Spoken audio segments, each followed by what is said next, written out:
เกิดเป็นคนนั้นยากจริงนะเพราะพุทธศาสนายิ่งแสนยากเย็น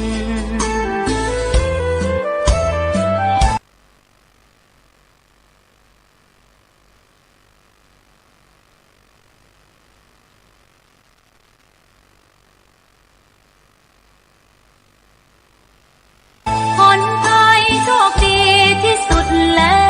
วมีแก้วสามดวงงามเด่นมีวัดซึ่งเป็นนาบุญยิ่งยามชาติไทยอยากหล่ออยากสวยเราต้องรักษาศีลอยากมีอันจะกินต้องหมั่นทำบุญทำทานเอาไว้เข้าวัดสวดมนต์ฝึกฝนสติให้ว่องไวรีบทำตอนที่เราทำเองได้อย่ารอจนตายถึงเข้าวัดว่าเข้าวัดยามเป็นจะได้เห็นแต่น้ำใจเข้าวัดยามตายจะได้เห็นแต่น้ำตาก่อนจะสายเกินขอเชิญมาใช้ชีวิตให้คุ้มค่าเจริญทานศีลภาวนาสั่งสมบารมีไว้ทำบุญตอนที่ยังมีชีวิตย่อมดีกว่ารอเขาอุทิศบุญให้อย่ามัวหลงเพลินเดินห่างวัดตัวอย่างชัดๆมีมากมายเข้าวัดตอนตายสายเกินแก้กรรม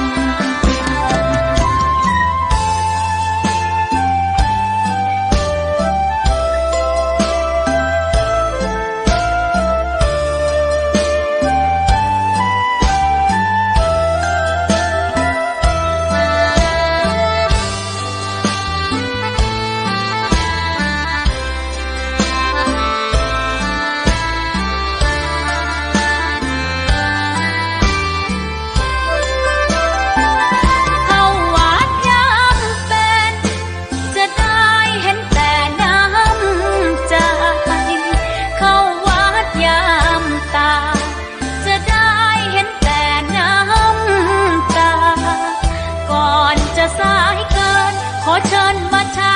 ชีวิตให้คุ้มค่าเจริญทานศีลภาวนาสั่งสมบารมีไว้ทำบุญตอนที่ยังมีชีวิตย่อมดีกว่ารอเขาอุทิศบุญให้อย่ามัวหลงเพลินเดินห่างวัดตัวอย่างชัดๆมีมากมายเข้าวัดตอนตายสายเกินแก้กรรมเข้าวัดยามเป็นผลบุญหนุนนำเข้าวัดยามเป็นจะได้เห็นแต่น้ำใจเข้าวัดยามตายจะได้เห็นแต่น้ำตาถ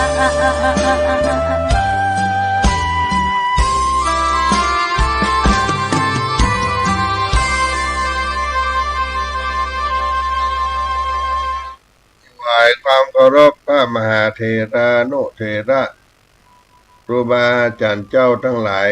ทุกตนทุกองค์เจริญสุขเจริญธรรมจงได้เกิดขึ้นกับท่านสาธุชนคนฟังต่างธรรมะต่างสถานีวิทยุทุกท่านวันนี้เป็นวันเสาร์ที่4 มกราคม 2568ก็ได้มาปะพบกันยามบ่ายครับท่านสาธุชนท่านผู้ฟังทั้งหลายใน สาระธรรมเสียงธรรมวัดสลีโสดาพระอารามหลวงจังหวัดเชียงใหม่โดยอัตมาภาพท่านพระครูปัญญาสังฆการได้ถวายเวลากับวัดสลีโสดาจากสถานีวิทยุ104.50 เมกะเฮิรตซ์ท่านอาจารย์พระครูสมุวิสุวัฒน์วรกิจโจได้มาพบกับพี่น้องท่านทั้งหลายสาระธรรมยามบ่ายในวันนี้เป็นวันหยุดพักผ่อนกับพี่น้องท่านทั้งหลายโดยหลังจากเสร็จการได้ทำบุญ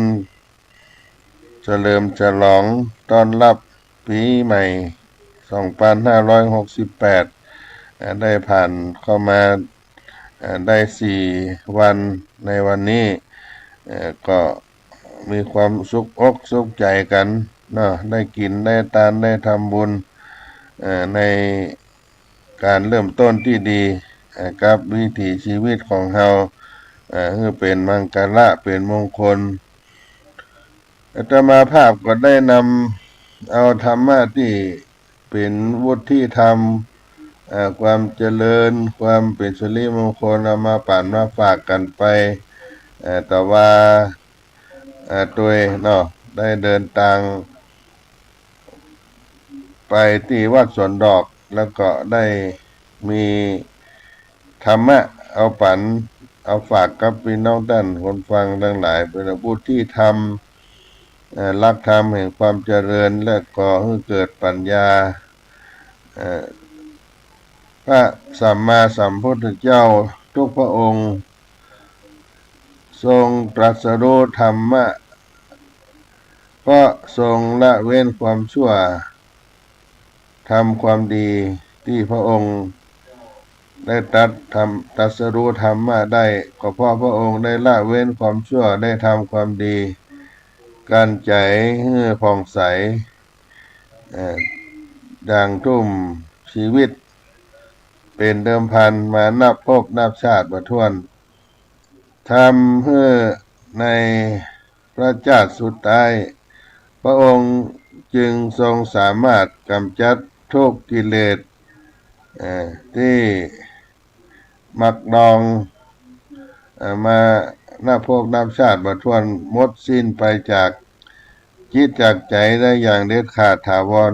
ความชั่วใดๆบ่อาจรั่วรดเข้าไปในใจของพระองค์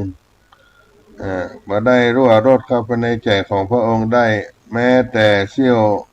อนุวินาทีเพราะฉะนั้นธรรมะทุกคำที่พระสัมมาสัมพุทธเจ้าพระองค์ทรงนำมาตรัสสอนได้ตรัสสั่งตรัสสอนเจ้าโลกนั้นล้วนออกมาจากใจที่ใสบริสุทธิ์สะอาดของพระองค์ผู้ที่ตั้งใจปฏิบัติตามย่อมสามารถบรรลุธรรมอันเป็นเครื่องกำจัดทุกกิเลสหมดไปได้เช่นเดียวกับพระองค์การศึกษาธรรมะทุกๆคำของพระสัมมาสัมพุทธเจ้าต้องทำด้วยความรอบคอบทำด้วยความรอบคอบระมัดระวังเป็นอย่างยิ่งด้วยเหตุนี้ธรรมะการศึกษาที่เราได้ศึกษาตามคำสอนขององค์พระสัมมาสัมพุทธเจ้าที่เรียกว่าวุฒิธรรม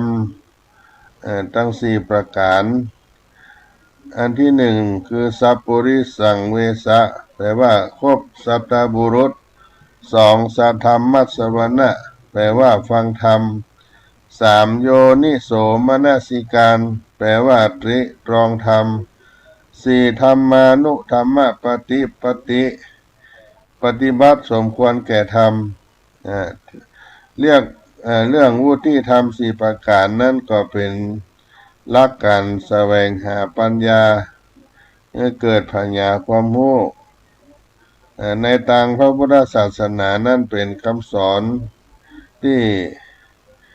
เราได้ประพฤติปฏิบัติสัพปุริสังเวสะ การคบสัตบุรุษสัตบุรุษก็คือสัพพุริสังเสวะคบสัตบุรุษก็คือหาครูดีให้พบการที่ไผ่จะมีความเจริญก้าวหน้าในทางโลกหรือทางธรรมหรือไม่นั้นก็ขึ้นอยู่กับว่าคนนั้นเลือกไผ่มาเป็นครูสอนตนเองเพราะว่า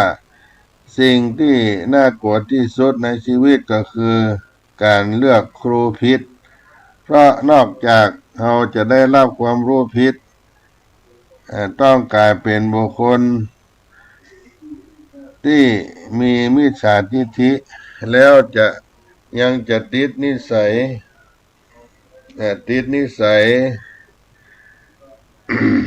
ที่บดีนิสัยที่บดีมาจากผู้ที่ได้สอนเราโดยเราจะกลายเป็นคนประเภทที่จะก่อความเดือดร้อนให้แก่ตนเองและสังคมประยุทธ์ประยอนโดยเหตุนี้พระสัมมาสัมพุทธเจ้าก็จึงทรงให้ความสำคัญของการหาครูดีให้พบไว้เป็นอันดับแรกของชีวิตการเลือกครูนั้นต้องพิจารณาสองเรื่องใหญ่เป็นสำคัญต้องพิจารณาจากการมีความรู้จริงและการมีนิสัยดีจริงเราจึงจะแน่ใจได้ว่าท่านสามารถสอนเราได้จริงทั้งในภาคทฤษฎีและภาคปฏิบัติเพราะว่าการที่ท่านมีนิสัยดีจริงนั้นก็เท่ากับเป็นการยืนยันว่าเรื่องที่ท่านกำลังสอนนั้นท่านปฏิบัติได้จริงทำไมการเลือกครูจึงสำคัญเป็นอันดับหนึ่งนั่นก็เพราะครูคือบุคคล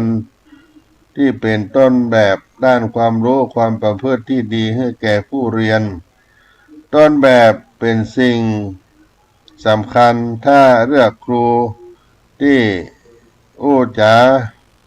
บ่ม่วนกับลูกศิษย์ดุด่าลูกศิษย์แต่บ้านแต่เมืองถ้าเลือกครูที่พูดที่เป็นแบบนี้ก็บ่ดีนะญาติโยมบ่ดีก็จะให้ลูกศิษย์ลูกหามีนิสัยเหมือนครูสอนแต่บ้านแต่เมืองอย่างนี้เป็นต้นถ้าเราไปศึกษาที่ไหนเราส่งลูกหลานไปเรียนที่ใดก็ตามก็ต้องคิดเรื่องการเลือกครูให้ดีถ้าครูเป็นต้นแบบของเราบ่ได้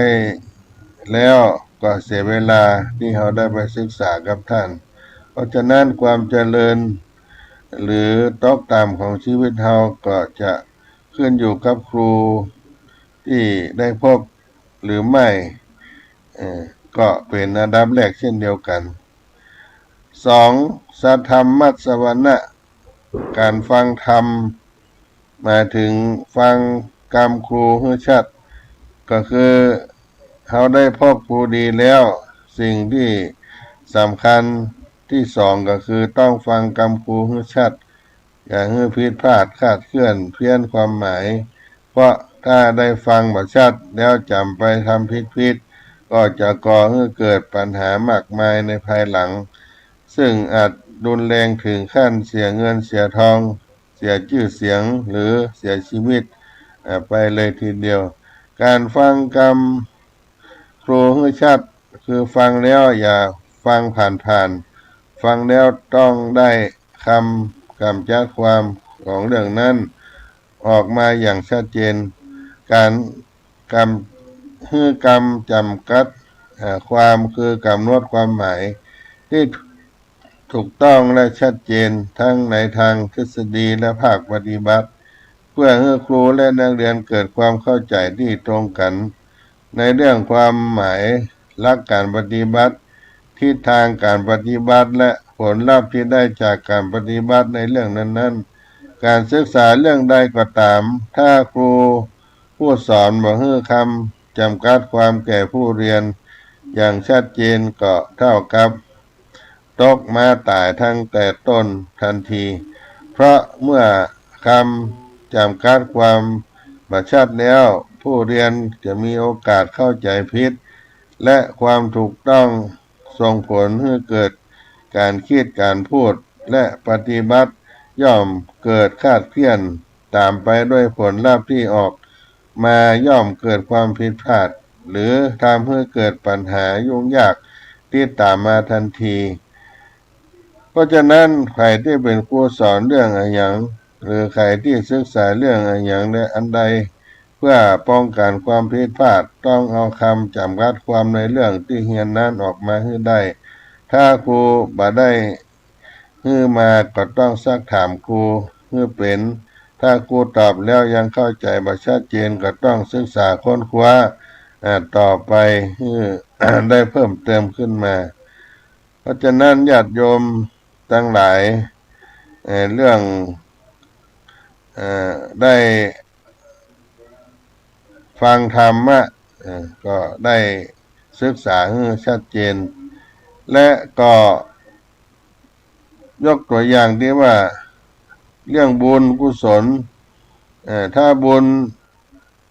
ที่เราได้ถามพระสังฆเจ้าทั้งหลายเปิดได้เทศเรื่องบุญคืออันใดบุญเป็นเรื่องที่เราได้ศึกษาได้ทำกันมาตั้งแต่เล็กแต่น้อยเมื่อได้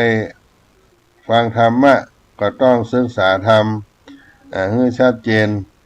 บุญเป็นพลังงานที่บริสุทธิ์ขึ้นในจิตในใจมนุษย์ที่บ่ทำชั่วพูดชั่ว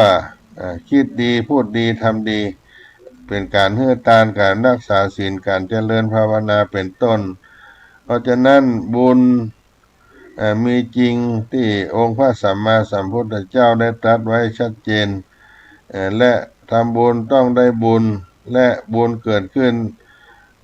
เป็นเพราะทานทุกครั้งที่ตั้งใจที่เราได้ละชั่วทำความดีทำให้จิตใจเราผ่องใสทั้งนี้เป็นต้นท่านสาธุชนทั้งหลายอันที่สามของสัพพุทธิธรรมก็คือโยนิโสมนสิกา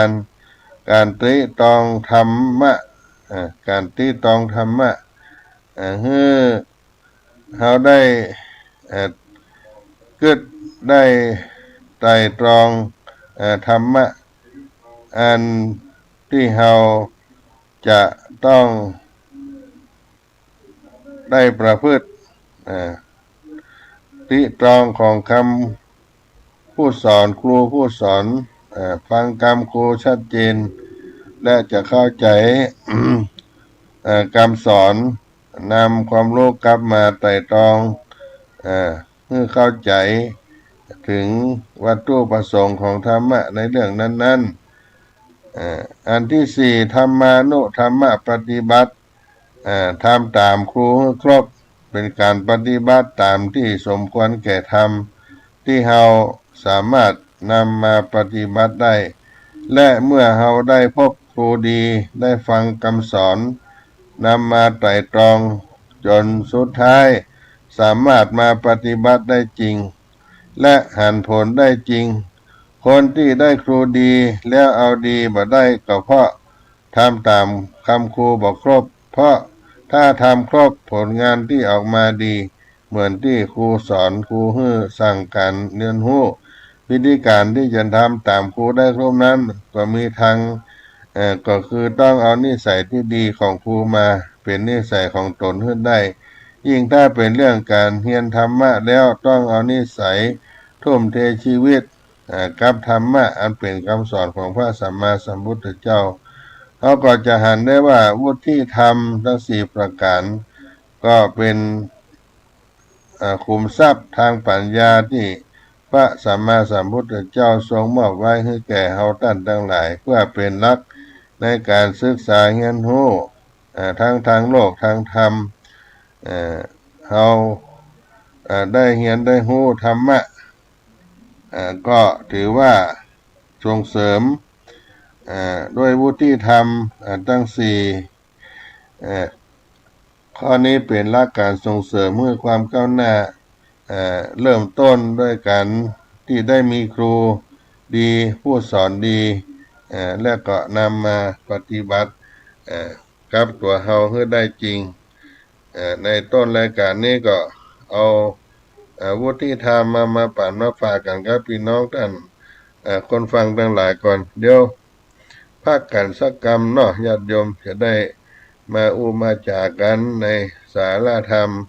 ในวันหยุดวันพักวันผ่อนครับพี่น้องท่านคนฟังทั้งหลายเนาะ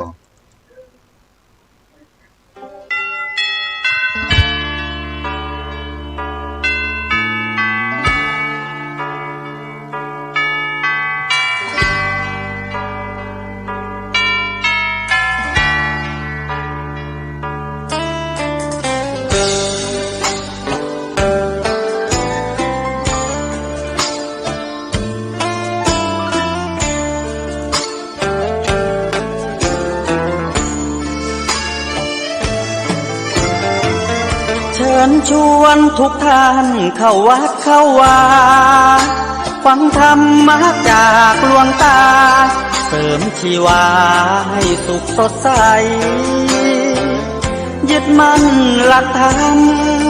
คำสอนไว้ให้ขึ้นใจความดีรีบทำกันไว้หญิงชายอย่าได้นายนี้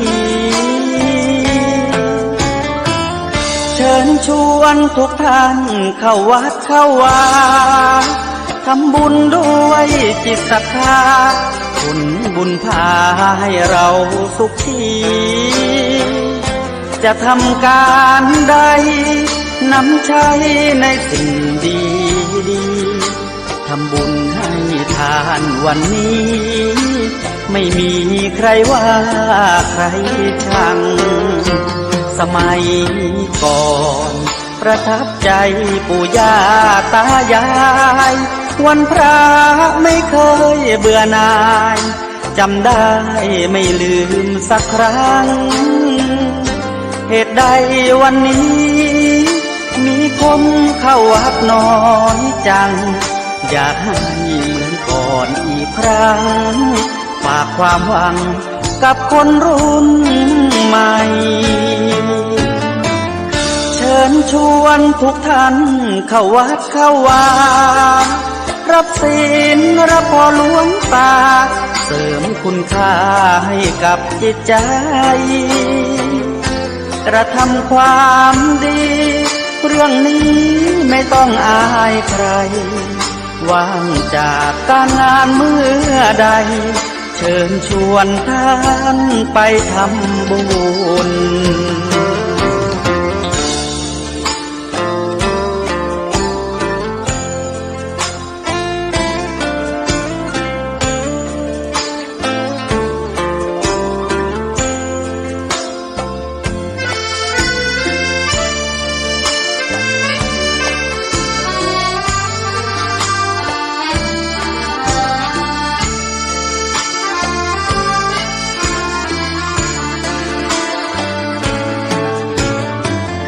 เชิญชวนทุกท่านเข้าวัดเข้าวารับศีลรับพรหลวงตาเสริมคุณค่าให้กับจิตใจกระทำความดีเรื่องนี้ไม่ต้องอายใครว่างจากการงานเมื่อใดเชิญชวนท่านไปทำบุญกระทำความดีเรื่องนี้ไม่ต้องอายใครฝากเพลงเชิญชวนหญิงชาย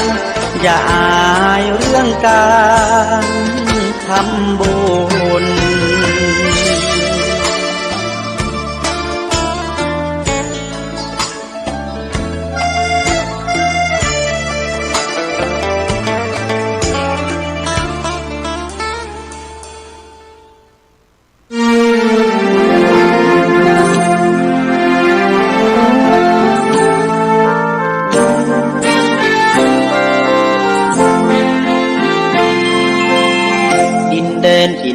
ธุระกันดารมีนามเรียกขานของสิทธิพระตถาคตผู้ออกเผยแผ่ธรรมะแก่ผู้ราชนมิให้มองมนปลดทุกข์ด้วยทางธรรมธรรมจาริกธรรมจาริกธรรมจาริกถึงอยู่กลางป่าหรือว่ายอดดอยท่านไม่เคยถอยเฝ้าคอยชี้นำให้ใช้ธรรมะขององค์พระพุทธธรรม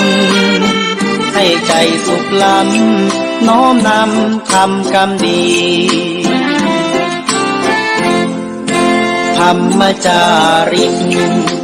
ธรรมจาริกธรรมจาริกเร่งพัฒนาการอยู่การกินให้มีชีวิตสุขสันต์เปรมปรีพบแสงสว่าง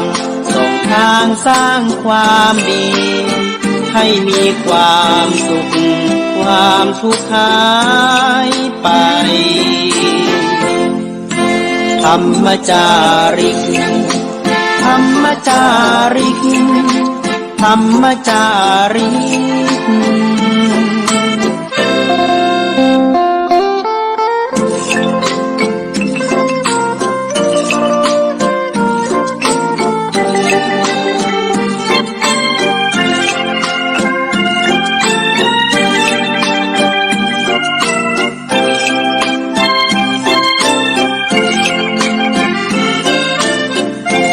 พัฒนาการอยู่การกินให้มีชีวิตสุขสันต์เปรมปรีพบแสงสว่างส่องทางสร้างความดีให้มีความสุขความทุกข์หายไปธรรมจาริกธรรมจาริกธรรมจาริกธรรมจาริกธรรมจาริกธรรมจาริกธรรมจาริกช่วงนี้ญาติโยมก็เป็นฤดู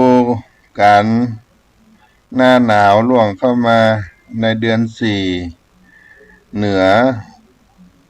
ออกมา6 ค่ำแล้ววันนี้ตาม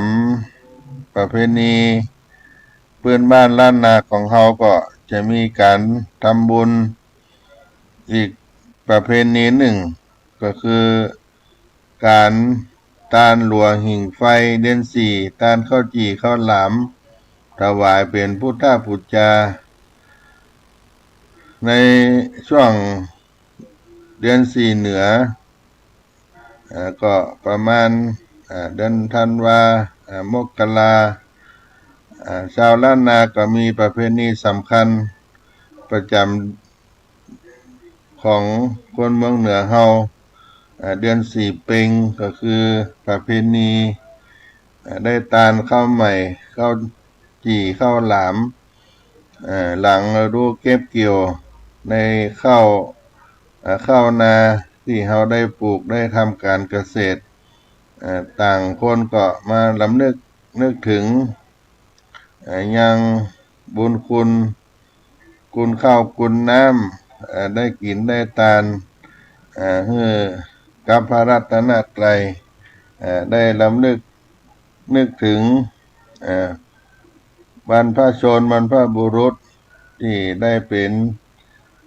ผู้ให้คุณให้สมบัติพระสถานแก่เฮาได้ทำการเกษตรเพิ่มพูนวิถีชีวิตมีข้าวได้กินได้บริโภคได้ทำการเกษตรได้ข้าวใหม่ขึ้นยุ่งขึ้นฉางแล้วก็เกิดการทำบุญกินทาน โดยเฉพาะพื้นหน้าเขาก็มีข้าวผลหมากหลากไม้อาหารข้าวหวานเอาไปบูชาต่อเทวาอาหักบรรพชนที่เป็นผู้เริ่มต้นไล่นากามเขตสักการะบูชาเพื่อรำลึกถึงบรรพชนบรรพบุรุษเจ้าของผืนแผ่นดินแล้วต่อมาก็ได้เอาพระพุทธศาสนาเข้ามาเป็นหลักนิยมได้ทำบุญอุทิศถวายทานในส่วนของพืชพันธุ์ธัญญาหารที่เราได้ทำการเกษตรกินทานเข้ามาแล้วถวายเป็นพุทธบูชาต่อองค์สมเด็จพระสัมมาสัมพุทธเจ้าแล้วบัดเต้าแต่นั่นก็มีการทำสำรับกับข้าวอาหารเรียกว่าขันข้าวเอาไปทานให้แก่พระแม่โพธิ์ศพแม่ธรณีเทวดาเจ้าที่เจ้าสถานได้หน้ากามเขตตลอดถึงญาติผู้ล่วงลับรับขันไปแล้วก็เรียกว่าการทำบุญนี้เป็นการทานข้าวใหม่ถวายทานเป็นพุทธบูชาแล้วก็มีชื่อต่างกันไปในด้านนาของเฮาบางที่ก็ทานเข้าล้นบาททานดอยเข้าซึ่งเกิดแต่จากการทำบุญที่เฮาได้นำผลผลิตข้าวใหม่ของเฮาเนี่ยจะเป็นข้าวเปลือกข้าวสารก็เอาไปทานที่วัดวาอารามก็จะมีบาตรหรือภาชนะที่รองรับเอาไว้ในศาลาหรือวิหารเอานำเมล็ดข้าวลงไปร่วมกันไว้ถ้าเป็นข้าวเปลือกก็เอาไว้ส่วนข้าวเปลือกข้าวสารก็ไว้ส่วนข้าวสารที่เป็นดอยสูงขึ้นนูนขึ้นเพิ่มขึ้นก็เรียกว่าดอยข้าวเปลือกข้าวสารหรือว่าบาทข้าวเปลือกข้าวสารอย่างนี้เป็นต้นก็จะกองไว้ในศาลาหรือในวิหารหน้าวิหารเหมือนดอยเหมือนภูเขาตาลดอยข้าวดอยเงินดอยคำก็เป็นการทำบุญแห่งชนิดหนึ่งลักษณะการทำบุญเป็นผลผลิตที่เอาเม็ดข้าวห่อไปถวายทานแล้วนอกจากนั้นก็นำข้าวเอาไปนึ่งเอาไปแปรเป็นข้าวสารทำเป็นข้าวนึ่งข้าวจี่ที่เอาไปปั้นเอาไปปิ้งไฟใส่ข้าวบอกไม้เรียกว่าข้าวหลามเอาไปถวายทานอันนี้ก็เป็นการทานข้าวจี่ข้าวหลามแถมประการหนึ่งซึ่งเป็นของบริโภคในสมัยโบราณในปัจจุบันนี้ก็ยังรักษากันไว้อยู่และในข้าวจี่ข้าวหลามข้าวปิ้งข้าวจี่นั่นก็จะมีถั่วมีงาหัวมันลูกไม้เอาเข้าใส่ให้มีรสชาติดีขึ้นไปแถมอันหนึ่งต่อมาก็มีแห่งประเพณีที่เราได้ร่วมทานด้วยกันก็คือดานหลัวหิ่งไฟพระเจ้าแล้วก็หลัวนั่นก็เป็นฟืนที่สำหรับเอามาเป็นพุทธบูชาโดยมีจุดมุ่งหมายให้พระพุทธรูปพระเจ้าในอุโบสถวิหารนั้นได้หิงได้ผิงให้เกิดไออุ่นซึ่งเรื่องนี้ก็เกิดความรู้สึกของคนที่คิดว่าในฤดูหนาวอากาศหนาวเย็นพุทธองค์ก็คงจะหนาวเช่นกันก็จึงเกิดประเพณีกิจกรรมนี้เกิดขึ้นสำหรับไม้หลัวฟืนที่มักจะใช้ก็เป็นไม้ที่ดีเนื้อที่งดงามเนื้อขาวสะอาดแล้วก็เอามาตัดเอามาทำเป็นเล่มไม้จี่ไม้ขาม ไม้ที่มันงามก็เอามาเหลามาแปลงจะเอาเป็นว่าก็ได้หรือจะมัดรวมกันเป็นต้นเต้าอายุของพระพุทธองค์ก็ได้80ก้อม80เล่มก็ได้ซึ่งก็จะเอามารวมมากองกันเอามาจุดปูจาในวันเดือน4เป็งในช่วงเจ้าเป็นการตานดัวหิ่งไฟพระเจ้าก็เป็นประเพณีของในเดือน4เป็งที่เหมาะสมกับวิถีชีวิตของการเกษตรบ้านพื้นด้านนาของเฮาที่บางวัดบางวาก็ยังได้ได้ทำกันอยู่เพื่อแสดงออกซึ่งความกตัญญูกตเวทิตาธรรมน้อมนำจิตใจให้เฮาได้เคารพนับถือต่อบุพการีชนผู้มีพระคุณของเฮาได้จันลงไว้ซึ่งความดีอันจะให้สังคมเฮานั้นมั่งมีสีสุขก็ใกล้กาลเวลาในเดือน4เป็งก็จะใกล้มาถึงนี่ก็เป็นแถมประเพณีหนึ่งได้เอามามาจากให้พี่น้องตันสาธุชนตันคนฟังทั้งหลายนอกจากนั้นแล้วการเกษตรไร่นา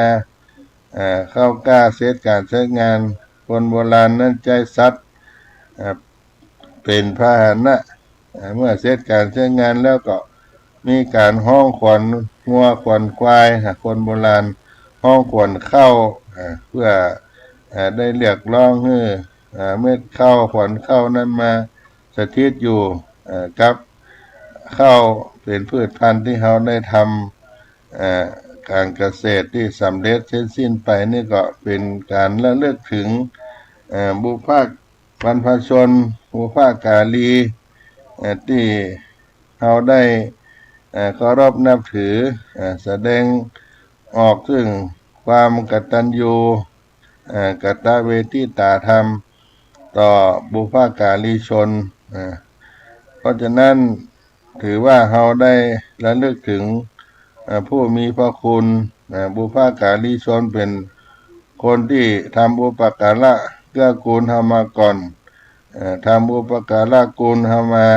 ที่บ่มีการหวังตอบแทนผู้ที่ช่วยเหลือเฮามาแต่เก่าแต่เดิมเพราะฉะนั้นบุพการีชนที่เฮารำลึกได้นั้นก็มีองค์พระสัมมาสัมพุทธเจ้าเป็นต้นพระราชามหากษัตริย์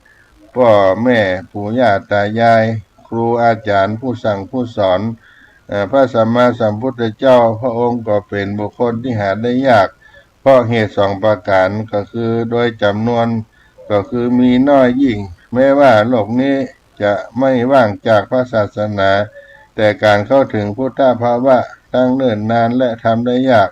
โดยคุณธรรมก็คือทรงมีพระคุณได้แก่พระปัญญาที่คุณพระบริสุทธิ์ที่คุณพระมหากรุณาที่คุณพระราชามหากษัตริย์เป็นบุคคลหาได้ยากเพราะพระมหากษัตริย์ทรงปรารถนาที่จะบำบัดทุกข์บำรุงสุขแก่ประชาชนคนไทยจึงมีชาติคู่ศาสนากษัตริย์พระราชาจวบชนทุกวันนี้ก็ด้วยราชบารมีพระปรีชาของพระมหากษัตริย์ที่ได้บำบัดทุกข์บำรุงสุขให้แก่พระสงฆ์นิกรทั้งหลายพ่อแม่เป็นผู้หายากเพราะเป็นผู้ให้กำเนิดเลี้ยงดูเฮามาด้วยความรักเมื่อลูกได้เจริญวัยสมควรศึกษาเราเรียนก็เป็นธุระให้กับลูกกับเต้าได้ศึกษาหากู้หากิมให้ได้ครองเรือนให้มีเย้ามีเดือนมอบทรัพย์สมบัติให้อันนี้ก็เป็นผู้มีพระคุณต่อเฮาครูอาจารย์ก็เป็นบุคคลหายากเพราะครูอาจารย์เป็นผู้สั่งสอนวิชาการต่างๆรวมทั้งเฮาได้ละความชั่วทำความดีเป็นผู้จี้ขุมทรัพย์ให้เฮากตัญญูต่อบรรพ บุพการีชนกตัญญูที่เราได้แสดงออกในทั้งสี่ผู้มีพระคุณนี้พระพุทธศาสนิกชนเราทั้งหลายเป็นผู้มีศรัทธาเลื่อมใสอุปถัมภ์บำรุงพระพุทธศาสนาให้ดำรงคงมั่นน้อมนำคำสอนของพระพุทธองค์มาประพฤติปฏิบัติดับกิเลสสืบต่ออายุพระพุทธศาสนาประชานาราชเมื่อหวนระลึกถึงพระมหากรุณาธิคุณของพระมหากษัตริย์แล้วก็พึงกระทำปฏิการบูชาโดยการยกย่องเทิดทูนไว้ในฐานะอันสมควรช่วยการจันลงรักษาไว้ซึ่งสถาบันชาติศาสนาพระมหากษัตริย์ให้มั่นคงสถาพรสืบต่อไปบทธิดาผู้ตระหนักในคุณของพ่อแม่พึงทำการตอบแทนด้วยการปฏิบัติท่านเลี้ยงเฮามาเฮาก็เลี้ยงท่านตอบช่วยทำกิจ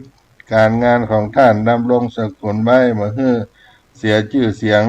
ทำตัวให้สมควรแก่ความเป็นผู้รับทรัพย์มรดกเมื่อท่านลงรับไปแล้วทำบุญอุทิศส่วนกุศลไปให้ท่านศิษยานุศิษย์เมื่อหวนระลึกถึงอุปการะคุณของครูบาอาจารย์พึงทำการบูชาคุณ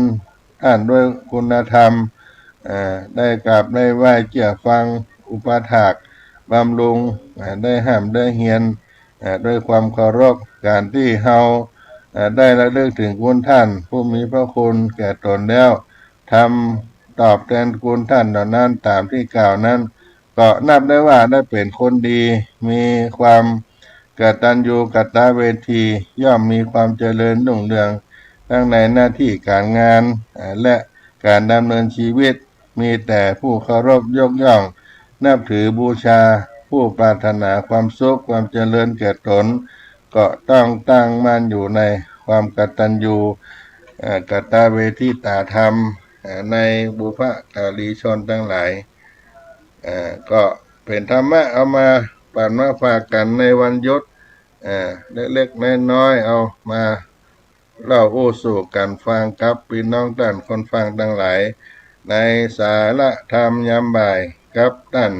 พุทธศาสนิกชนที่พักผ่อนจากการทำงานมาตั้งแต่ปีใหม่เข้ามา1 สัปดาห์เข้ามานี่ก็ได้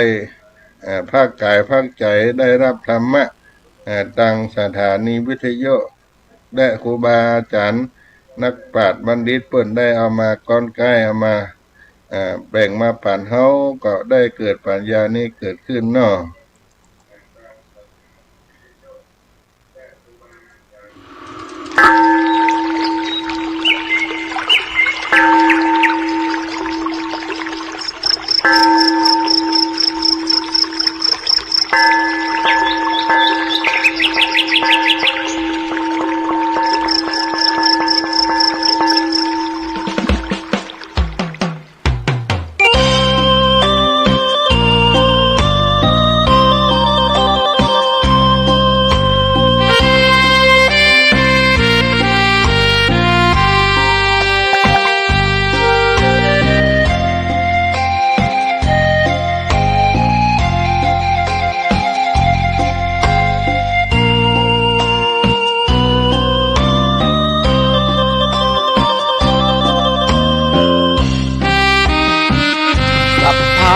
ทานังธรรมะทานังชินาติภาษาบาลีที่พุทธองค์ท่านทรงตรัสสอนการให้ธรรมะชนะการให้จงได้สังวรให้ทราบภายในชะล้างจิตใจให้คำสั่งสอนธรรมะจะช่วยกัดกร่อนนิวรณ์จะได้เบาบางสัพพะทานังธรรมะทานังชินาติได้ฟังคำนี้ท่านทรงบ่งชี้1ไม่มี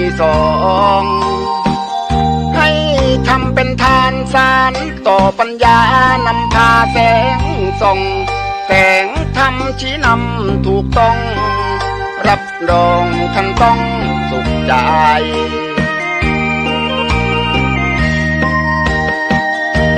โลภโกรธหลงปลงเสียบ้างมาสร้างกุศลอย่าหลงวังวนคิดสร้างกุศลผลบุญยิ่งใหญ่ร่ำรวยล้นฟ้าจำไว้เถิดว่าไม่ช้าต้องตายศีลธรรมชี้นำสุขใจยามตายจะได้หลับตา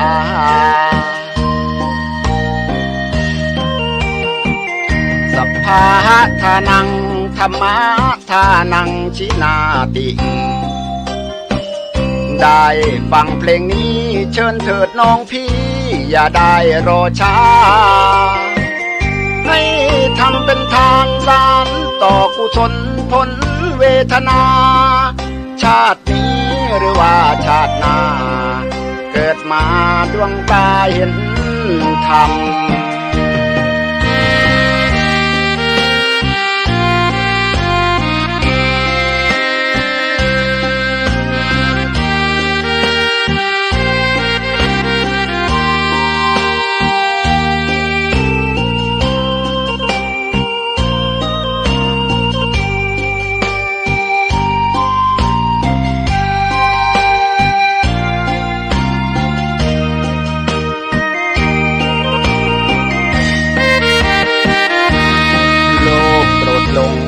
ลงเสียบ้างมาสร้างกุศลอย่าหลงวังวนคิดสร้างกุศลผลบุญยิ่งใหญ่ร่ำรวยล้นฟ้าจำไว้เถิดว่าไม่ช้าต้องตายศีลธรรมชี้นำสุขใจยามตายจะได้หลับตา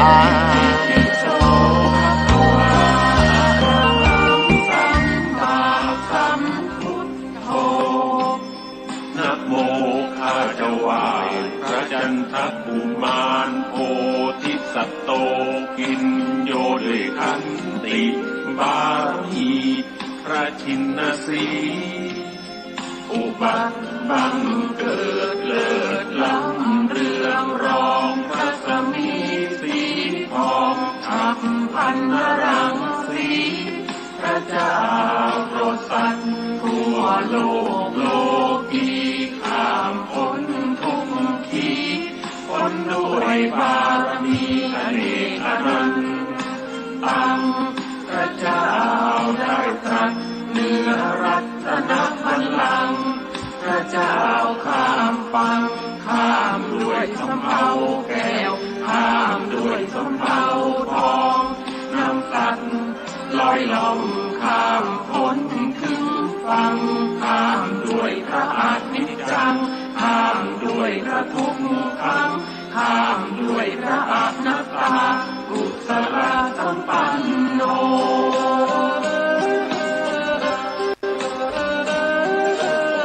อิติปิโสภะคะวาอะระหังสัมมาสัมพุทโธนะโมข้าถวายพระพรหมนาถโพธิสัตโตพินโยด้วยอุเบกขาบารมีพระชินสีอุบัติบังเกิดเลิศล้ำปอสติเพราะพิมพ์ที่ละคนอย่างสัพพะเคราะห์เสนียจันไรสัพพะเคราะห์ตัวนอกสัพพะเคราะห์ตัวในสัพพะเคราะห์ตัวใดๆขอให้กลายเป็นดีเพราะปีเพราะเดือนเพราะวันเพราะปีขอให้เคลื่อนเพราะเดือนขอให้คลายเพราะวันขอให้หายเหมือนน้ำดับไฟอภิวันชัยเยสัพพะทานังสัพพะลาภังภวันตุเมรักขันตุสุรักขันตุ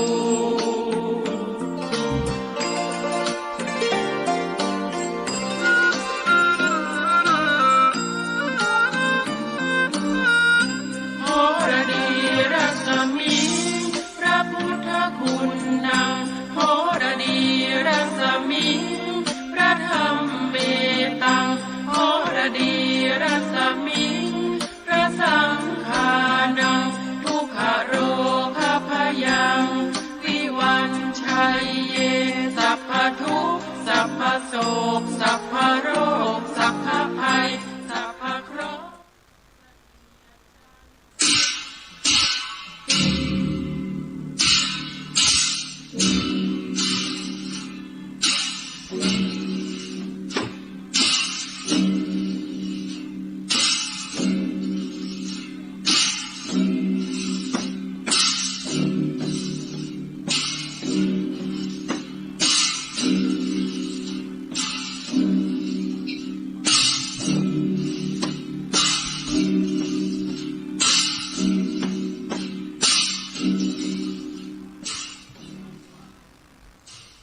ลูกเลิกติถีปีใหม่ขึ้นแล้ว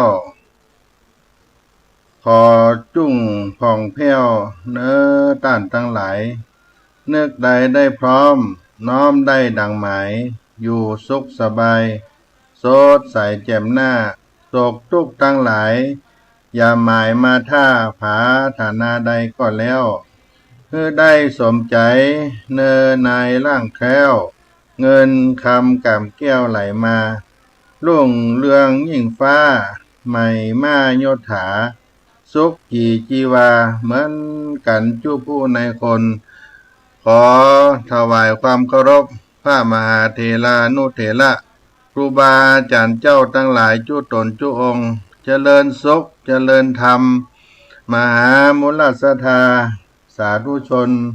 พุทธบริษัททั้งหลายที่ได้สดับรับฟังธรรมะทางสถานีวิทยุวัดฝ่ายหินมหาวิทยาลัยเชียงใหม่ในระบบ FM 104.50 เมกะเฮิรตซ์วันนี้สารธรรมเสียงธรรมวัดสลีโสดาพระอารามหลวงพระธรรมจาริกอัตมภาพท่านพระครูปัญญาสังฆการหรือท่านพระครูพรหมินทร์ผู้ช่วยเจ้าอาวาสวัดสลีโสดาพระอารามหลวงก็ได้มามาพบกับมหามุลสธาพ่อแม่พี่น้องสาธุชนทั้งหลายในวันนี้เป็นวันที่3 มกราคมพุทธศักราช2565ก็เป็นเริ่มต้นพุทธศักราชใหม่ปีใหม่เดือนใหม่วันใหม่ลุเลิกติถีปีใหม่ขึ้นแล้วขอจงผ่องแผ้วเนื้อต้านทั้งหลายนึกใดได้พร้อมน้อมได้ดังหมายอยู่สุขสบายสดใสแจ่มหน้าโศกทุกข์ทั้งหลายอย่าหมายมาท่าผ่าฐานาใดก็แล้วเมื่อได้สมใจเนอนายร่างแคล้วเงินคำกำแก้วไหลมารุ่งเรืองยิ่งฟ้าใหม่มาโยธาสุขขี่จีวาเหมือนกันตัวหน้าเหมือนกันจุผู้ในคนก็ขอสวัสดีสวัสดีปีใหม่ครับพี่น้องท่านทั้งหลายแถมวาระในพุทธศักราชใหม่ในวันนี้เป็นวันจันทร์ที่3 มกราคม 2565 พุทธศักราชเริ่มต้นขึ้นใหม่มาเป็นวันที่3เป็นเดือน4เหนือออก1ค่ำจ้างแก้วเข้าสู่โรงธรรมและเป็นวันมังกละมงคลฟ้าตีแช่งเศษ6วันนี้ดีนักแม้นว่าวันเมงวันไตจักหายเต้าใดก็บ่ต้องคำนึงถึงจักสมฤทธีสมกรรมมากกรรมผาธนาจูเยี่ยงจูประการแม้นทุกข์ยากเข็นใจก็ยังจักได้ดีอยู่ดีมีสุขมีสัมปติเข้าของเงินคำกระทำการมังกละวันนี้ก็ เป็นมหามงคลอันดีในวันนี้ตามกัมปีโหราจารย์เพิ่นได้คำนวณเอาไว้ให้กับพี่น้องท่านทั้งหลายก็เริ่มต้นปีเดือนวันใหม่ทำสิ่งที่เป็นมงคลทำบุญกินทานวันนี้ก็ดีเป็นมงคลเริ่มต้นขึ้นปีใหม่รายการเสียงธรรมพระธรรมจาริกก็นำโดยอัตมาภาพท่านพระครูปัญญาสังฆการก็จะได้นำเอาสิ่งที่เป็นมังคละมงคลในวันเริ่มต้นปีใหม่เอามาปั่นมาฝากพี่น้องศรัทธาจะได้นำเอาพระธรรมเทศนาโลกวุฒิมาเทศนาปั่นฝากพี่น้องสาธุชนทั้งหลายเพื่อเป็นสิริมังคละกับการดำเนินชีวิตของพุทธศักราช 2565 แต่นี้เป็นต้นไปเพื่อเป็นมงคลกับท่านทั้งหลายเป็นธรรมพุทธมังคละมงคลโลกวุฒิจะได้นำเอามาเทศนาโปรดปันศรัทธาสาธุชนใน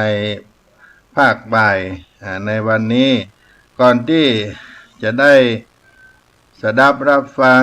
พระธรรมเทศนาศรัทธาสาธุชนอยู่ยังบ้านยังเฮือนที่ทำการทำงานที่หอที่เฮือนกลางต่งกลางสวนกลางไร่กลางนาหรือว่าอยู่ในรถยานพาหนะก็ยกมือสามือไหว้ไปที่จะมีดอกไม้ธูปเทียนสักการะบูชายังพระธรรมเทศนาโลกวุฒิอันเป็นมังคละมงคลในวันเริ่มต้นขึ้นปีใหม่ก็เกียมเอาไว้บูชาพระธรรมเทศนาเป็นคำสอนขององค์สมเด็จพระสัมมาสัมพุทธเจ้าที่นักปราชญ์อาจารย์เจ้าทั้งหลายเพื่อนได้ก้อนไกลประพันธ์เป็นพระธรรมเทศนาพันละนาโวหารล้านนาเอามาปั่นมาฝากพี่น้องในยามบ่ายวันนี้ก่อนที่จะได้สดับรับฟังพระธรรมเทศนาก็เชิญชวนมวลหมู่เฮาเจ้าข้าท่านทั้งหลายได้น้อมไหว้บูชาสักการะพระบรมธาตุเจ้าดอยสุเทพอันเป็นมิ่งเมืองใจเมืองของนพบุรีสลีนครปิงเชียงใหม่โดยพร้อมเพียงกันก่อนนะโมตัสสะภะคะวะโตอะระหะโตสัมมาสัมพุทธัสสะนะโมตัสสะภะคะวะโตอะระหะโตสัมมาสัมพุทธัสสะนะโมตัสสะภะคะวะโต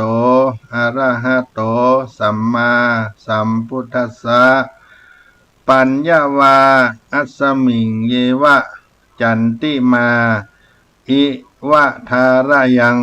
ปิตกัตตเยสาสนะนิยานิเกติปัทธมังอุปัชชังกาหาเปตัวปัตตาจีวรัง ยังจาตังสังฆมัชเชพุทธาสุวาหะโมกขะปะธรรมะวรังอะปาญะนิวารนังอรหังสักกะโสปานังสุวรรณเจติยังเกสาวระมัทธลุงกังวะลัญญะธาตุงสุเตวะนามกังนะระเตเวหิสัพพปูจิตังอะหังวันตามิสัพพตาต่อไปนอบน้อมขับไว้ปูจายังครูบาเจ้าสลีวิจัยญาจนะตนบุญอุ่นเมืองแผ่นดินล้านนาไทยโดยพร้อมเพียงกันอัญญังวุจติสิริวิจัยโยนามะมหาเทโลอุตตมะสีโลนะระเตเวหิปูจิโตโสระโหปัจจญาตินัง มหาลาภาภวันตุเมอหังวันตามิสัพพตาอหังวันตามิศิราสาอหังวันตามิสัพพโสสิริวิจญาจนะจะมหาเทโลสัพพลาโภนิรันตรังตะมหังสังฆังศิลาสานะมามิ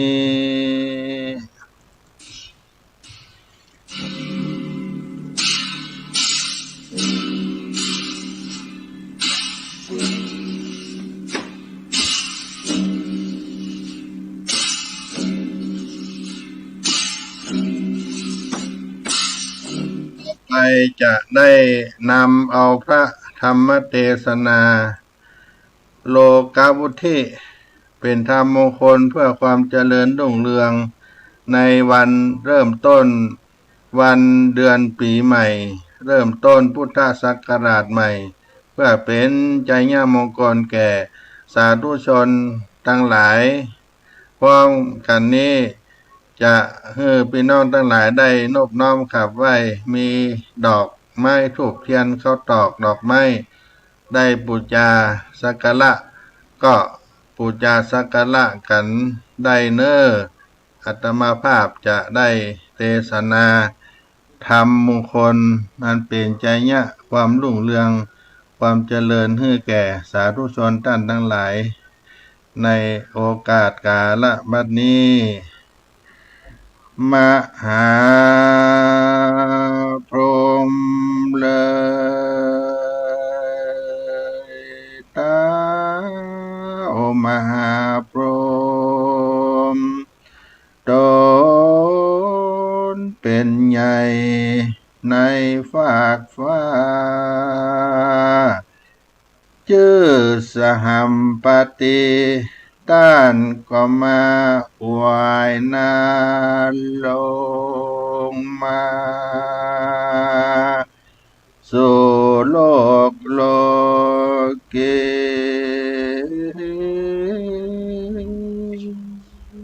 มากะตำอัญจุลีขับไว้แด่พระสัทธาแก่นไทยยอดใหญ่ยานว่าสัตว์ในโลกสงสารลุ่มไตอันใดอบรมกุศลไว้ก็หากยังมีก็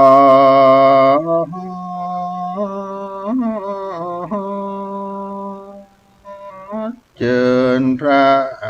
มุนีจงมีพระปุณณาภายโพธิเทศนาธรรมผูกวิเศษดวงรุ่งโรจน์เพื่อสงเคราะห์หมู่ปัจจาขอลูกศิษย์พระสัทธาแก่นไทยคืนนั่งธรรมาสอาสนะอันผู้ค่าได้จัดแต่งไว้ดูงามเทศนาธรรมโพธิปันมหามุลศรัทธาอันนั่งอยู่ถ้าก่อยฟังธรรมังธรรมังธรรมังอนุกัมปิมังปะจังอาราธนังกโรมา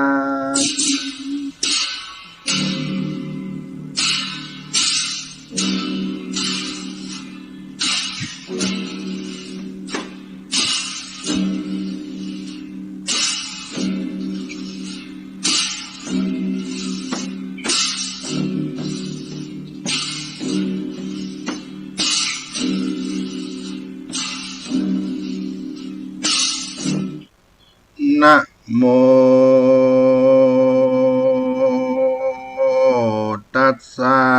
สังฆวะโตอะระหะโตสัมมาสัมพุทธัสสะ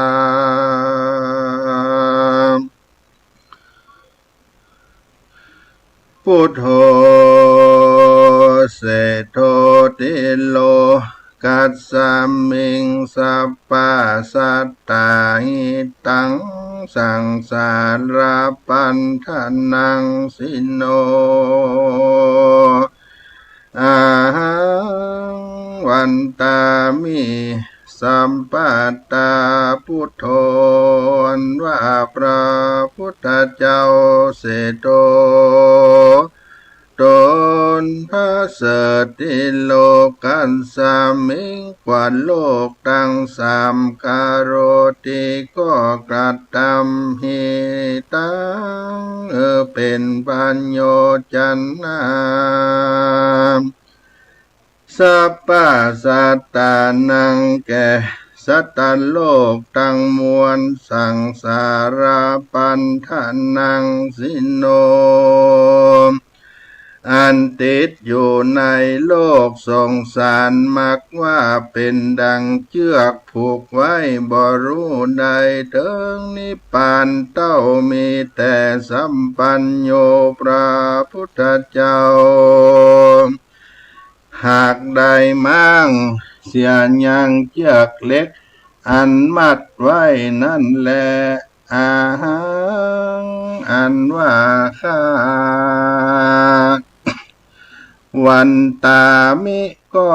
นบน้อมขับไว้พุทธังยังพระพุทธเจ้าศิลสาโดยหัวแห่งคาสัพพตาในกา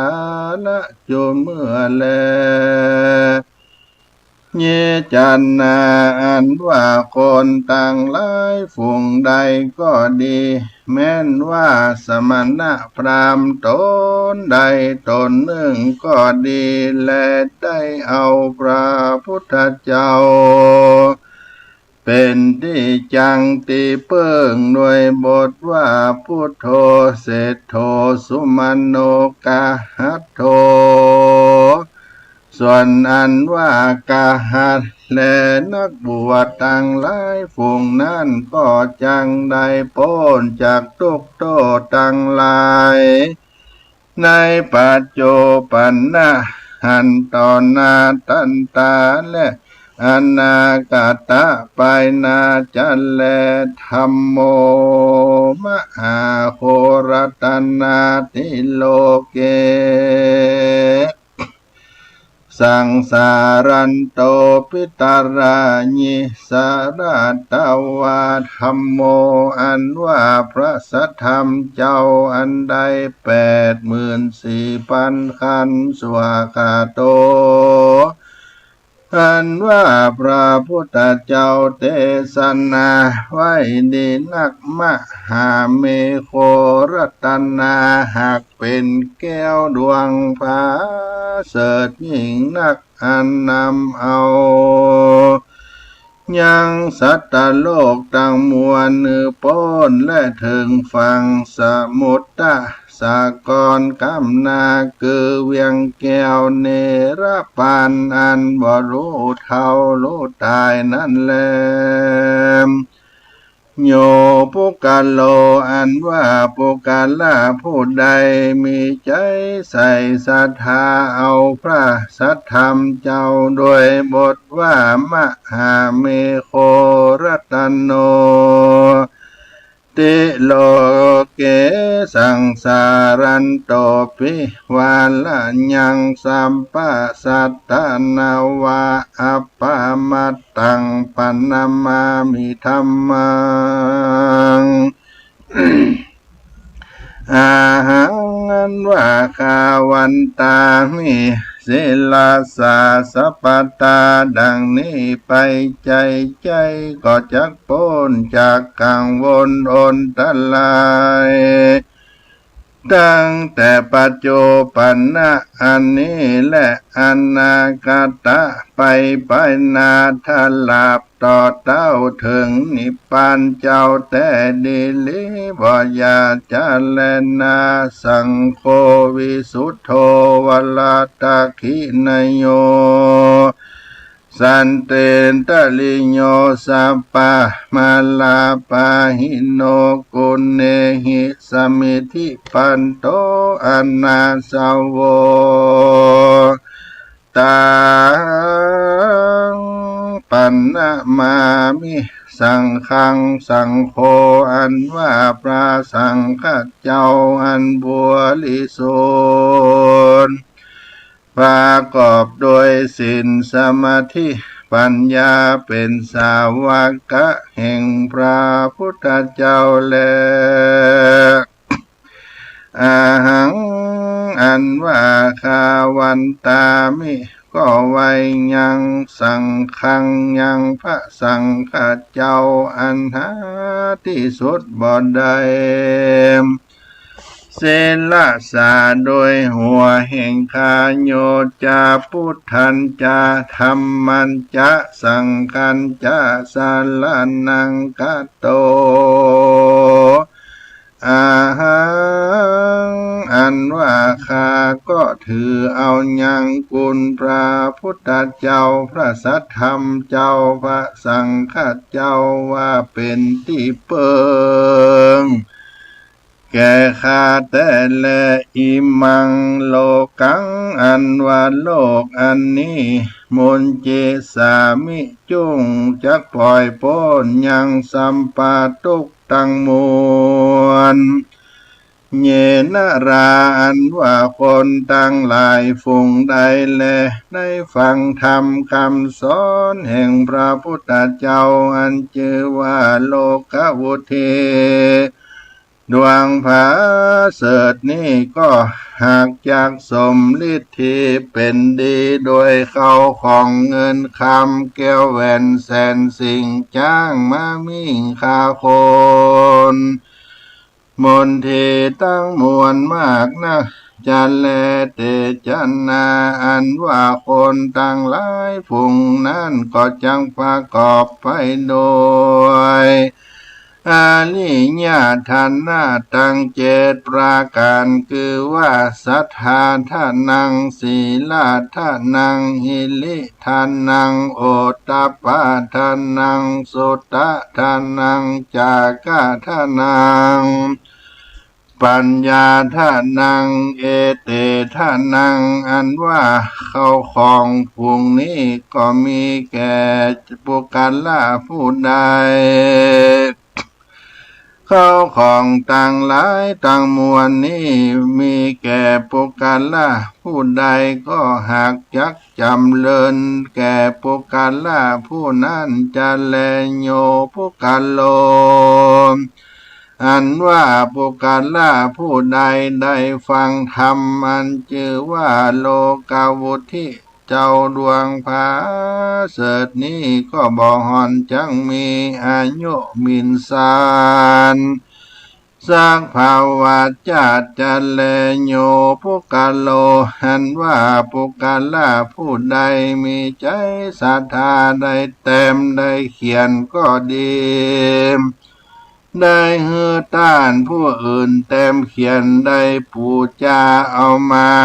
ถวายเป็นตานดังอันแม้นว่าจักได้ไปเกิดจันฟ้าไปบนก็จักยิ่งกว่าเทวบุตรเทวดาทั้งหลายแต่แลเตียนย่อมพากอบไปโดยสลีสัมปติยิ่งกว่าเทวบุตรเทวดาพญาอินทร์พญาพรหมตั้งมวลก็มีแลโยนาโรอันว่าคนตั้งหลายฝูงใดและถือเอาธรรมโลกวุธีเจ้าดวงพระเสดนี้เป็นที่จังที่เปิง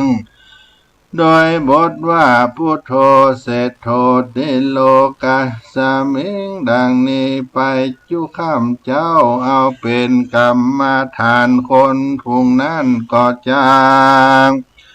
บ่ได้เป็นขาต้านสังภาวะญาติจังได้เป็นเจ้าแก่ต้านจุภาวะญาติหิโดยมีแต่แลก็จางพระก่อไปโดย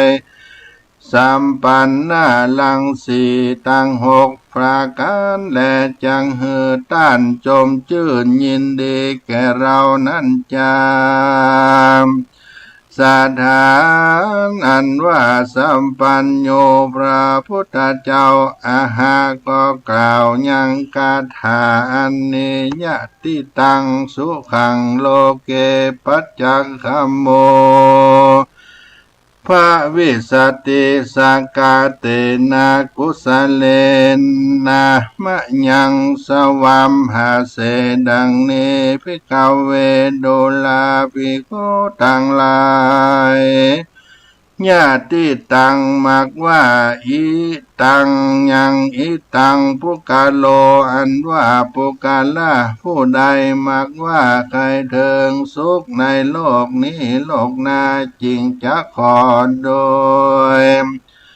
บทว่าปัจจาขังก็ปลงลงยังตนและใจแห่งข้าเพื่อฮือเข้าสู่นิพพานอันจากพ้นจากไฟยะในวัฏฏะสงสารนั่นแล ปันดิโตอันว่านักผัดเจ้าทั้งหลายอันมีพระพุทธเจ้าเป็นเก้าเป็นประธานเมื่อสร้างสมปานวันนั้นก็บ่ละเสียยังโลกาวุธีสูตรอันนี้สร้างภาวะญาติและพระพุทธเจ้าจริงกล่าวการท้าว่าปัญจวัสสะสัตตายุตังสังฆากัญญังอุปกมิติอันนี้ฮือปูจาและสังว่าสวัสดิญายเมตตาภาวนาเพื่อฮือได้หับตับเสียยังหนทางอบายภูมิตั้งสี่มีนรกเป็นต้นและโยนโรอันว่าคนตั้งหลายฟุงใดมีใจศรัทธาในกลเกี่ยวสามประการได้เรียนเอาคาถาธรรมโลกวุธีอันนี้โดยปากโดยใจแล้วจวนกันตั้งใจยังรับฟังยังธรรมโลกวุธีเจ้าดวงผาเสดนี้ตั้งแต่ต้นถึงปลาย ก็จักมีอายุมันยืนยาวเป็นดังเทวบุตรเทวดาพญาอินทร์พญาพรหมตั้งหลายฝูงนั้นแลตุมเหพระวันตาต้านต่างหลายกันว่าหอมยับเข้าของเงินคำสัมปติบอกเกินมักป้อยว่าชิบหายเป็นอนทลายต่างๆนานาจุงจักจวนกันตั้งโสตา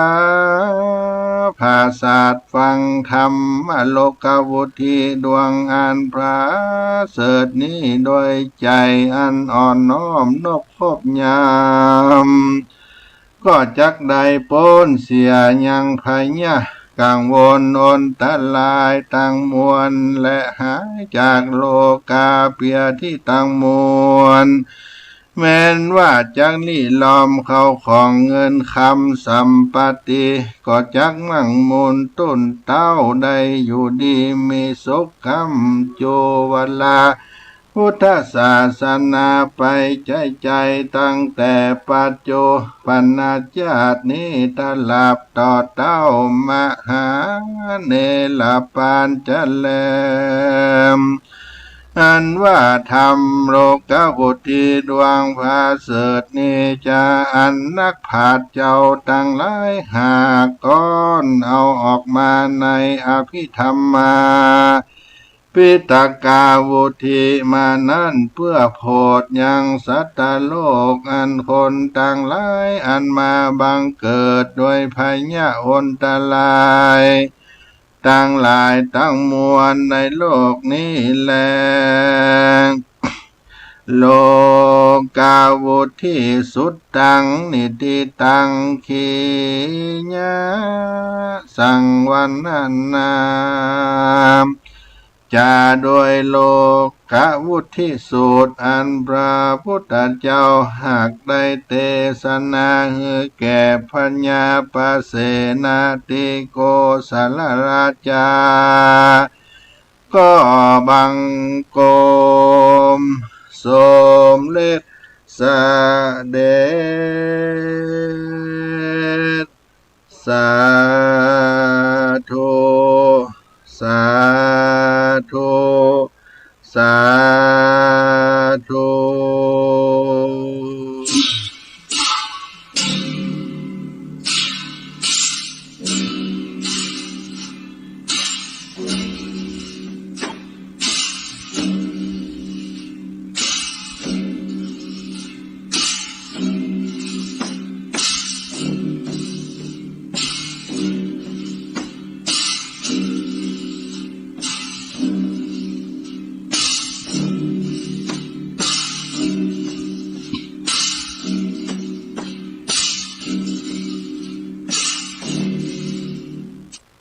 ท่านมหามุลศรัทธาสาธุชนทั้งหลายอาตมาภาพก็ได้นำเอาพระธรรมเทศนาโลกวุธิสูตรอันเป็นธรรมมังคลกถามาเทศนาภายโพธิเป็นพโยชนะความเจริญสุขสสดีในวันเริ่มต้นขึ้นปีใหม่พุทธศักราช 2565 แก่สาธุชนท่านทั้งหลายในภาคบ่ายในวันนี้ ในคาถาธรรมโลกวุธิสูตรนั่นก็มีว่าพุทโธเศรษโธติโลกัสสมิงสัพพะสัตตาหิตังสังสาระปันธนังสิโนนี่เป็นกรรมคาถาอันเป็นใจธรรมของโลกวุธิสูตรที่ได้มาเทศนาปั่นโปรดให้กับศรัทธาพ่อแม่พี่น้องทั้งหลายพุทโธเศรษโธติโลกัสสมิงสัพพะสัตตาหิตังสังสาระปันธนังสิโนอันเป็นคาถาบทเก้าได้นบน้อมขับไว้ยังพระติถลายรัตนะแก้วเจ้าทั้งสามประการพุทโธอันว่าพระพุทธเจ้าเศรษโธตนประเสริฐติโลกัสสมิงประเสริฐกว่าโลกทั้งสามกโรติก็กระทำหิตังเป็นพระโยชนะสัพพะสัตตานังแก่สัตว์โลกทั้งมวลสังสาระปันธนังสิโนอันติดอยู่ในโลกสงสารมักว่าเป็นดั่งเชือกผูกไว้บรรลุได้ถึงนิพพานเต้ามีแต่สัพพัญญูพระพุทธเจ้าหากได้มั่งเสียยังเชือกเล็กอันมัดไว้นั่นแหละผู้ข้าทั้งหลายก็นบน้อมขับไว้ยังพระพุทธเจ้าพระธรรมเจ้าพระสังฆเจ้าในกาลทุกเมื่อนี่ก็เป็นใจธรรมของโลกวุธิสูตรมีคาถาในบทนี้ในคาถาธรรมนี้บทที่สองก็พุทโธเศรษโธสุมโนคาหัตโถอันว่าคาหัตนักบวชทั้งหลายฝูงนั้นก็จักได้พ้นจากโรคโทษทั้งมวลได้หันต่อหน้าตันตาตั้งแต่ปัจจุบันนี้ไปถึงอนาคตไปหน้าถ้าเราได้ นบน้อมขับไว้ด้วยคาถาธรรมอันเป็นมังคละในพระธรรมเทศนาทั้งหมดนี้ก็จักจำเริญไปด้วยแก้วแหวนแสนสิ่งจ้างมามิ่งตั้งมวลข้าคนมนถีและก็เจริญไปด้วยอริย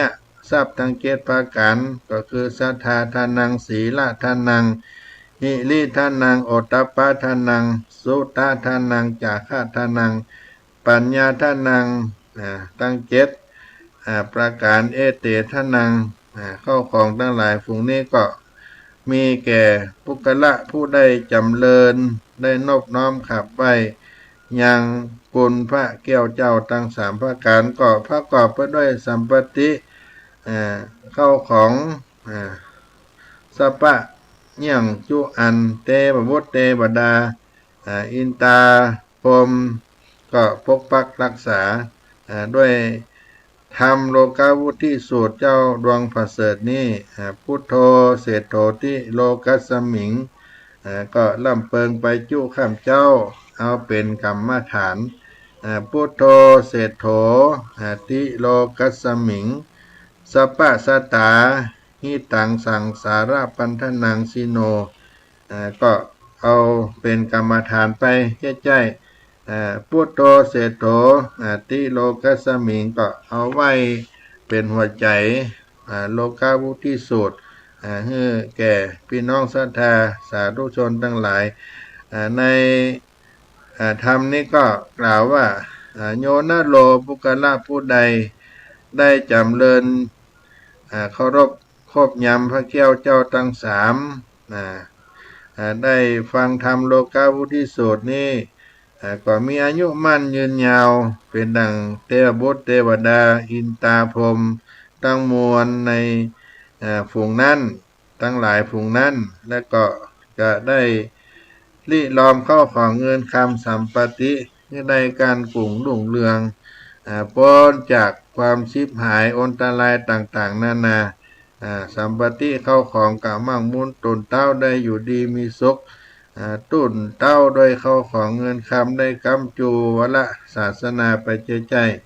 ก็เป็นพระอานิสงส์แห่งธรรมโลกาวุธิสูตรเจ้าดวงผาเสริฐโลกาวุธิธรรมเจ้านั้นเป็นสิ่งที่ได้คมขังรักษาให้ได้อยู่เย็นเป็นสุขกันต้นหน้าเนอะก็เอาหัวใจพุทโธเศรษโธติโลกัสสมิงสัพพะสัตตา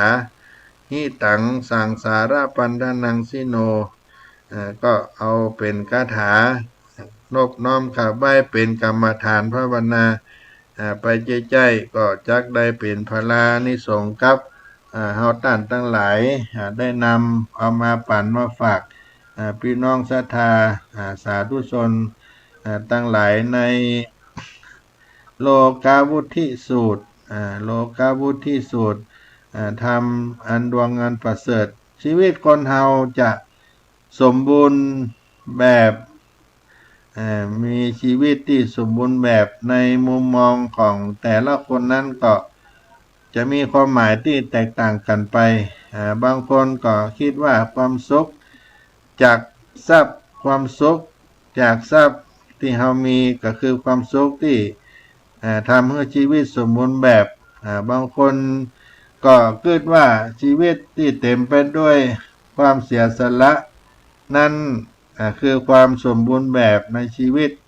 ความสุขในชีวิตและก็บางคนก็คิดว่าความสำเร็จในหน้าที่การงานก็คือความสุขที่มีชีวิตที่สมบูรณ์ในโลกาวุธิสูตรหรือวัตถิสูตรนี้เป็นพระสูตรที่ว่าด้วยความเจริญรุ่งเรืองของโลกความเจริญของผู้ครองเรือนถ้าเฮาอยากรู้ว่าการที่เฮาเกิดมาแล้วในชาตินี้คุ้มค่าหรือไม่สำเร็จหรือไม่สามารถได้นำเอาวุฒิสูตรเป็นตัวชี้วัดได้เลยมีทั้งหมดในวุฒิสูตรทั้ง10ประการท่านก็แบ่งไว้เป็น2อย่างก็คือเกิดมาคุ้มประกอบไปด้วยโลกียะทรัพย์5ประการและอริยทรัพย์5ประการถ้ามีครบทั้ง10ข้อนี้ก็คุ้มค่าในชีวิต 100% การเจริญด้วยโลกียทรัพย์5ประการถ้าอยู่ในช่วงที่บุญส่งผลก็จะทำให้เราเจริญด้วยสิ่งเหล่านี้ก็คือเจริญด้วยนาด้วยสวนด้วยให้ก็คืออหิงสาริมทรัพย์ทรัพย์สินที่เคลื่อนไหวบ่ได้ตั้งหลายเช่นตึกรามบ้านจ่องที่ดินที่บ้านที่เราได้ครอบครองเหล่านี้เป็นต้น2เจริญด้วยทรัพย์ข้าวเปลือกหมายถึงสังหาริมทรัพย์ทั้งหลายเป็นทรัพย์ที่เคลื่อนที่ได้เป็นต้นว่าเงินทองของทรัพย์ของเราเป็นเงินสดเงินฝากเป็นหุ้นที่เราถืออยู่เครื่องประดับมีค่านาตั้งหลายที่เรามีไว้ครอบครองเป็นต้น3เจริญด้วยบุตรและภรรยาก็มีครอบครัวดี4เจริญด้วยลูกน้องบริวารในสมัยพุทธกาลใช้คำว่าทาสกรรมกรและคนใช้ในปัจจุบันก็คือลูกน้องพรรคพวกบริวารที่ดีมีความสามารถช่วยงานเฮาได้ดีอันที่5เจริญด้วยสัตว์สี่ตีนจ้างม้าแปะแกะงัวควายทั้งหลายในปัจจุบันนี้ก็มียานพาหนะรถยนต์เหล่านี้เป็นต้นก็อำนวยความสะดวกมีอุปกรณ์ในการทำงานที่สะดวกเพราะสมัยก่อนต้องใช้สัตว์สี่ตีนสี่เท้าเป็นเครื่องมือในการทำงานแต่ในปัจจุบันอาจจะต้องใช้เครื่องจักรเครื่องยนต์คอมพิวเตอร์มีโรงงานในการทำงานเป็นต้นทั้ง5ประการนี้เป็นโลกียทรัพย์ทั้ง5ประการนี้ได้มาด้วยอำนาจของบุญที่สั่งสมตาหน้าปารมีไว้นักพร้อมด้วยความเป็นผู้ที่มีหัวใจเศรษฐีทั้ง4ประการก็คืออุอากาสะอุฐานะสัมปตาอุฐานะสัมปตาแปลว่าขยันทำงานอุทานะสัมปทานะความขยันทำงานหาทรัพย์2อาราคะสัมปทานะคือรู้จักรักษาทรัพย์3กัลยาณมิตามีเพื่อนดีมีเครือข่ายคนดี4สมจีวิตา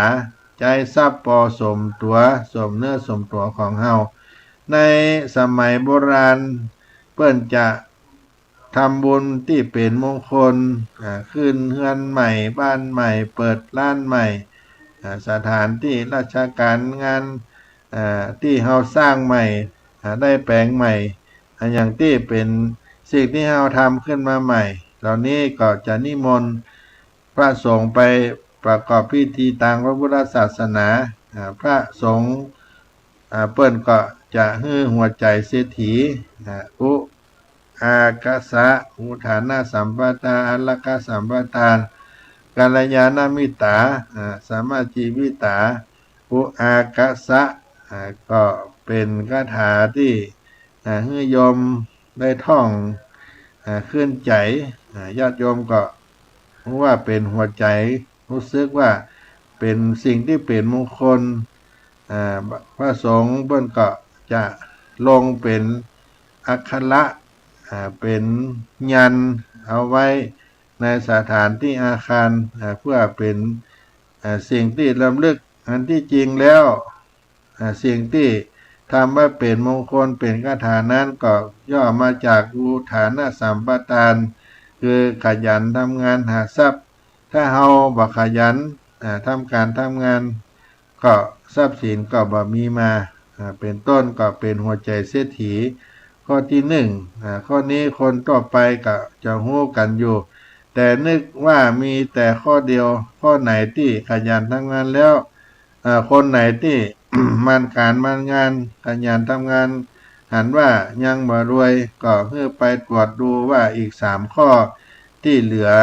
นั้นเฮาสมบูรณ์หรือไม่อุอากาสะ2ก็ย่อมาจากอาราคะสัมปทานะคือการรู้จักรักษาทรัพย์ ข้อที่สองท่านบอกว่าหาได้เท่าใดก็ต้องรู้จักเก็บรักษาแล้วจะสามารถสร้างเนื้อสร้างตัวได้เป็นเศรษฐีก็ได้กะอันที่สามก็กัลยาณมิตรกัลยาณมิตรตาคือมีเพื่อนมิตรแก้วสหายที่ดีมีเครือข่ายคนดีถ้าเราคบเพื่อนคนอย่างใดก็จะเป็นอย่างนั้นอย่างที่โบราณเพิ่นว่าคบคนพาลพาลาแล้วก็พาไปหาพิษคบคนพาลพาไปหาพิษคบบัณฑิตพาไปหาผลท่านจึงบอกว่าถ้าอยากรวยเป็นเศรษฐีก็ต้องคบคนดีเพราะนอกจากเขาจะมาเอาความเสื่อมมาให้เฮาแล้วเขาก็ยังให้โอกาสได้ช่องทางมาให้แก่เฮาด้วยในปัจจุบันสายสัมพันธ์นั้นสำคัญมากถ้ารู้จักคนนั้นคนนี้นักถึงคราวจะทำกิจธุระกิจอย่างต่างๆจวนมาร่วมหุ้นลงทุนด้วยกันว่าสายสัมพันธ์นั้นเมื่อตีราคาแล้วเงิน10 ล้าน100 ล้านก็ยังซื้อบ่ได้เลยฉะนั้นการที่มีเครือข่ายมิตรแก้วสหายคนดีเป็นเพื่อนที่ดีคบค้าสมาคมกับเฮาก็จะเกื้อกูลซึ่งกันและกันเป็นอย่างมากอันนี้เป็นสิ่งที่ทำให้เขาได้ประกอบด้วยความเจริญความรุ่งเรืองเครือข่ายคนดีช่วยเหลือกันสามารถตั้งรักตั้งฐานได้โดยที่ประสูญเปล่าและก็จะประสบความสำเร็จในชีวิตของเฮาในการที่เราจะได้เริ่มต้นสิ่งทั้งหลายเหล่านี้และอันที่สองการเจริญด้วยอริยทรัพย์5ประการการสร้างบุญใหม่ให้กับเฮาถ้าเฮาใจแต่บุญเก่าด้วยบ่สร้างบุญใหม่เมื่อบุญหมดก็แย่เมื่อบุญหมดก็แย่ฉะนั้นถ้าเฮามีบุญเก่าดีแล้วกำลังที่เฮาจะสร้างบุญใหม่ก็ย่อมง่ายดังนั้นต้องเอาบุญต่อบุญใจจังหวะโอกาสมาถึงเฮานั้นสร้างบุญใหม่จะสร้างบุญใหม่ได้ก็ต้องมี5ประการก็คือเจริญด้วยศรัทธาเจริญด้วยศีลเจริญด้วยสุตตะแปลว่าความรู้ซึ่งมาจากการฟังสุตตะแปลว่าฟังเมื่อเราได้ฟังธรรมจากครูบาอาจารย์จากพระเจ้าพระสงฆ์ที่เพิ่นได้มาถ่ายทอดเราฟังทางสถานีวิทยุทาง YouTube ทางไลฟ์ทางFacebook ทั้งหลายก็ดีและอันที่สี่นั้นจาคะเจริญด้วยจาคะรู้จักเสียสละบริจาคการให้ทานอันที่ห้าจำเริญด้วยปัญญาตั้ง5ข้อนี้ก็คืออริยทรัพย์ที่ตัวคนที่มีศรัทธา จะเป็นตัวเริ่มต้นต้องมีศรัทธาถ้าบ่มีบุญอย่างอื่นก็จะบ่เกิดมันต้องมีศรัทธาก่อนแล้วก็บุญก็จะเกิดขึ้นรักษาศีลนั่งสมาธิถ้าบ่มีศรัทธาแม้ถ้าบ่มีศรัทธาแล้วแม้แต่บาทเดียวก็บ่อยากให้แต่ถ้ามีศรัทธาแล้วก็ถึงไหนถึงกันศรัทธาคือความเชื่อมั่นความเลื่อมใสในพระรัตนตรัยคือพระพุทธพระธรรมพระสงฆ์ทั้ง3ประการนั้นถ้าไปเชื่ออย่างอื่นแล้วเขาก็บ่เรียกว่าศรัทธาอาจจะเป็นเรื่องงมงายบ่มีเหตุมีผลไปการเจริญด้วยศีลก็ต้องมีศีลอย่างน้อยก็ฆราวาสศีล5ได้ยึดมั่นถือมั่นวันสำคัญวันพระวันเกิดเฮาก็รักษาศีล ทุกวันแต่ว่าวันสำคัญเราอาจจะเจริญรักษาศีล8ขึ้นไปเพื่อเพิ่มความเข้มข้นให้การวินัยของเฮาคือดียิ่งขึ้นก็จะเป็นจังหวะที่เฮาได้สร้างคุณงามความดีขยับศีลเฮาขึ้นมาแถม3ข้อแปลว่าศีล8แล้วก็ได้ เจริญให้กับตัวเฮาแล้วก็จะต้องมีศีลนั่นเป็นเกราะคุ้มครองผ่องไผ่ให้เฮาโดยมีศีล5เป็นต้นเป็นพื้นฐานการเป็นผู้เจริญด้วยสุตตะก็คือ ความรู้ในสิ่งที่เฮาเน้นก็คือรู้ในธรรมะคือรู้ว่าอันใดเป็นบุญอันใดเป็นบาปอันใดชั่วอันใดดีอันใดเป็นกุศลก็จะเป็นสิ่งที่ดีกับชีวิตของเฮาเจริญด้วยจาคะคือการเสียสละบริจาคคือทานก็คือเป็นหลัก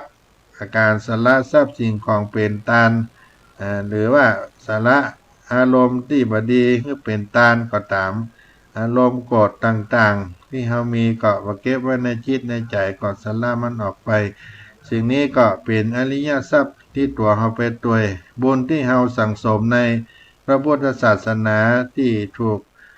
เนื้อนาบุญนั้นก็มีอานิสงส์มหาศาลถ้าเฮาหันบุญแล้วเฮาจะปลื้มอกปลื้มใจเวลาบนโลกมนุษย์นั้นมันสั้นอายุเฉลี่ยคนเฮาปัจจุบันนี้ก็75 ปีแต่จันทร์บนดุสิตบุรีสวรรค์นั่ง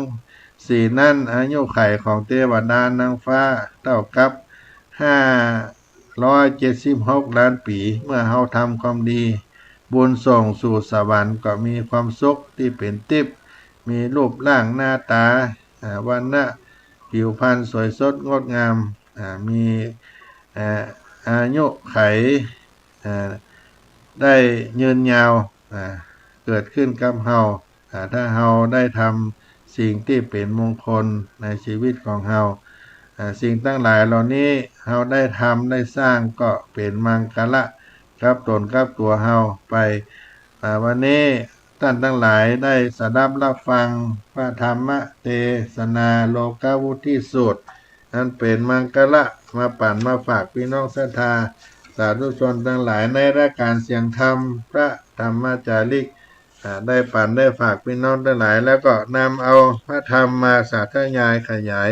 ของความเจริญในชีวิตของเฮาในโลกิยทรัพย์ใน 5 ประการและก็เจริญด้วยอริยทรัพย์ตั้ง5 ประการตั้ง10 ประการรวมกันที่เฮาได้ทำนั้นเป็นโลกิยทรัพย์5 ประการก็เพื่อเจริญในตนในตัวของเฮาในวุฒิสูตรก็มีโลกิยทรัพย์5 ประการอริยทรัพย์ทั้ง5 ประการได้เจริญในการดำเนินชีวิตของเฮาและก็ขอให้สาธุชนทั้งหลายท่านผู้ฟังได้อยู่เย็นเป็นสุขกันทั่วหน้าวันนี้อาตมาภาพได้เอามาป่านมาฝากด้วยเวลากาละอันเนื่อง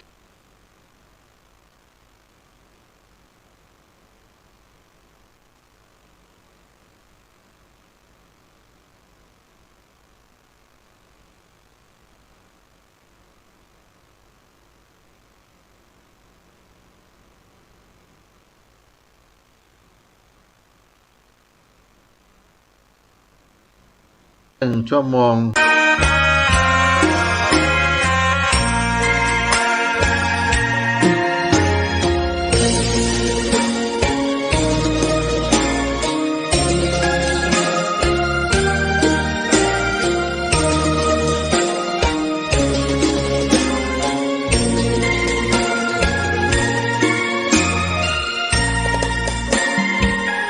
ดอกบัวดอกหนึ่งตึงใจไว้เพื่อบูชาแด่องค์พระศาสดาสัมมาสัมพุทธเจ้า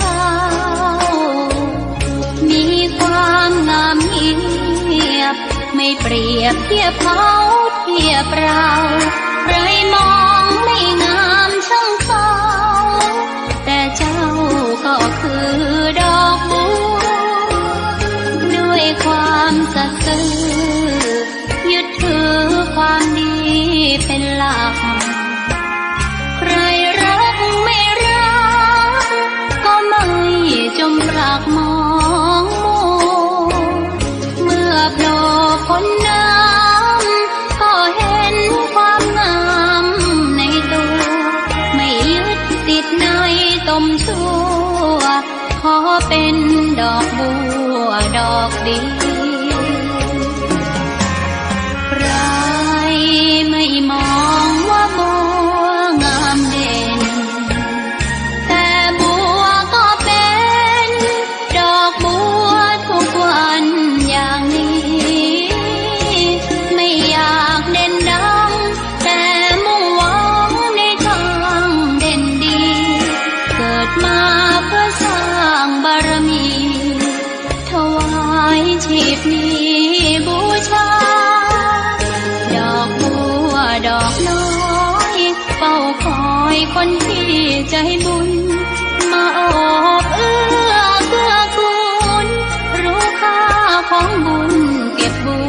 ขึ้นมาเพื่อสร้างความดีและเสริมบารมีดังว่าใช้ดอกบัวนี้บูชาพระสัมมา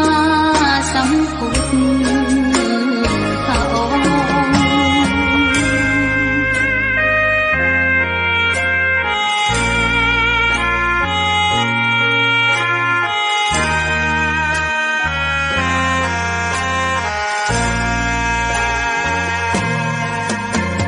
ใคร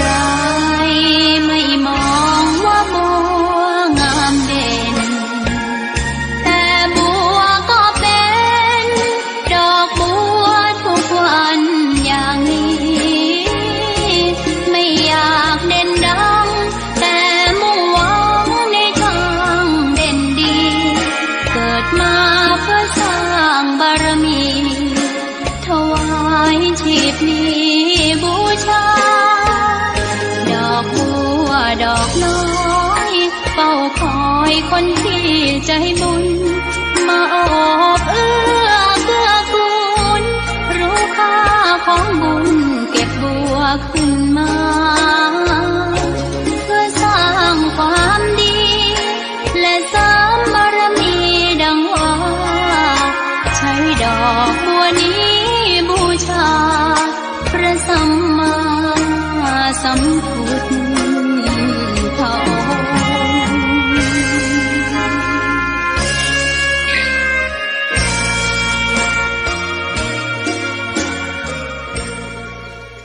ก็มาถึงช่วงท้ายรายการในวันนี้ได้รับถวายเวลาจากท่านอาจารย์พระครูสมุวิสุวัตรวรกิจโจ ผู้ในวยการสถานีวิทยุ 104.50 เมกะเฮิรตซ์วัดฝายหิน ได้ถวายให้กับวัดสลีโสดาพระอารามหลวงในวันยศวันพักผ่อนก็ได้นำเอาสาระมาอู้มาจ๋าพร้อมกับความเป็นมงคลมังกละเป็นธรรมแห่งความเจริญรุ่งเรืองเอามาปั่นมาฝากพี่น้องท่านสาธุชนท่านผู้ฟังในวันหยุดวันพักวันเสาร์ที่ 4 มกราคม 2568 ก็เป็นการขึ้นต้นปีใหม่ก็มาได้4 วันแล้วก็มีความสุขบ้านหวานใจกันทั่วหน้าได้กินได้ทานได้สร้าง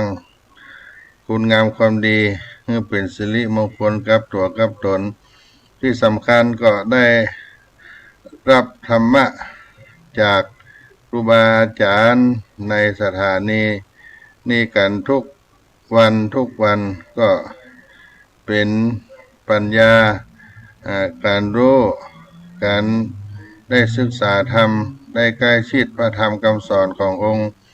สมเด็จพระสัมมาสัมพุทธเจ้าก็จะได้เกื้อกูลต่อ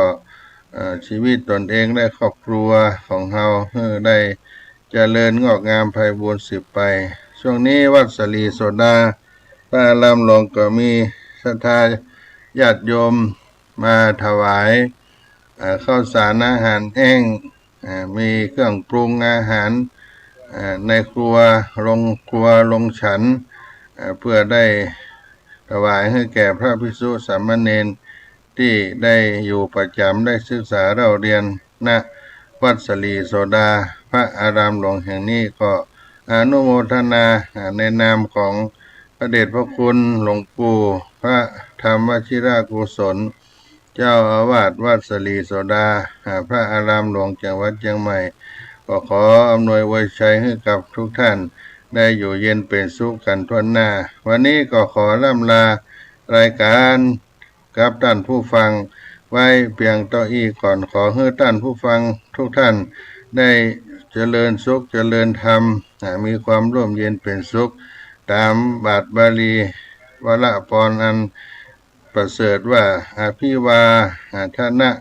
สีลิสานิจังพุทธาปัจจายโนจัตตารโอธรรมาวทันติอายุวันโนสุขังปะลัง